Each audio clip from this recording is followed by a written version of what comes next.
Cara terkait dengan gula, karena kalau kita lihat nih harga gula ternyata naik nih Pak, imbas ada penurunan produksi dari India. Tentu Ya. saja ini kan akan membuat harga gula impor yang kita masih perlukan untuk importasi ini akan naik. Bagaimana Pak nanti dampaknya kepada harga gula konsumen dalam negeri, terutama jelang Ramadan ini? Baik, dalam kesempatan baik ini saya sampaikan, masyarakat tidak perlu khawatir. Karena kenaikan harga gula dunia ini masih dalam batas yang masuk dalam range harga acuan pemerintah. Berapa persen tuh Pak batas acuan pemerintah yang Jadi kalau misalnya harga gula kalau kita compare ke tahun lalu itu naik kurang lebih sekitar 5% gitu ya, 5-10%. Nah, kalau tahun lalu pemerintah mengeluarkan harga acuan gula yang baru di Rp13.500 di tingkat konsumen. Nah, di hitungan kami walaupun ada kenaikan harga gula secara global, gula di Indonesia ini masih bisa kita jual sesuai harga acuan pemerintah. Jadi masyarakat tidak usah khawatir. Harga gula akan stabil sesuai dengan harga aturan pemerintah.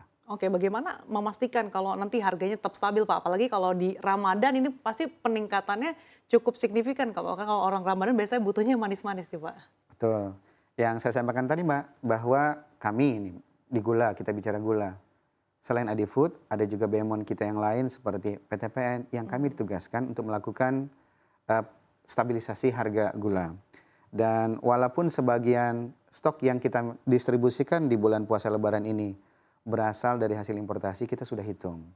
Walaupun ada kenaikan, tapi kita masih bisa dan sanggup mendistribusikan sampai ke konsumen itu di harga acuan pemerintah 13.500. Jadi tidak perlu khawatir. Nah, PR-nya lagi tadi sesudah ada pasokan gula adalah bagaimana mendistribusikannya merata ke seluruh Indonesia.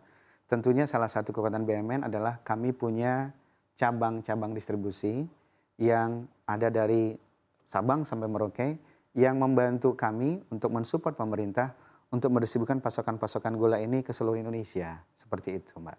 Oke, kita tahu juga Pak bahwa industri makanan minuman ini masih bergantung pada gula impor.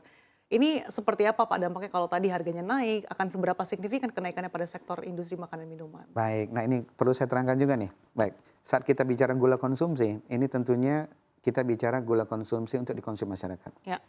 Sedangkan saat kita bicara gula industri ini pemakaian gulanya bukan berasal dari gula konsumsi yang saya sebutkan tadi, kebutuhannya 3,2, produksi kita 2,2.